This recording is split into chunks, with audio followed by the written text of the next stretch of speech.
Bible తప్పు మాట్లాడిన వాడిని సమర్థించిన వాడు కూడా బాగా వినాలి.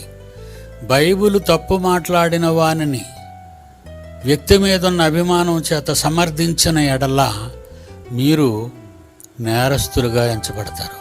చాలామంది ఉన్నారు ఇలాంటోళ్ళు. బైబిల్ తెలియకుండా తప్పుగా మాట్లాడుతున్న వ్యక్తిని సపోర్ట్ చేసి మాట్లాడిన వారందరూ కూడా నేరస్తులు. బైబిల్ దగ్గర ఫ్రెండ్షిప్లు ఉండకూడదు. బందరికం రిలేషన్ ఈజ్ రిలేషన్. బైబిల్ దగ్గర రిలేషన్స్ ఉండకూడదు.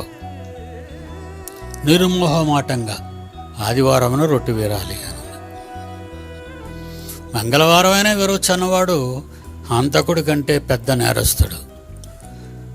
మంగళవారం అయినా విరవచ్చు అన్నాడు అనుకోండి ఎవడైనా, బైబిల్కు వాడు వ్యతిరేకి.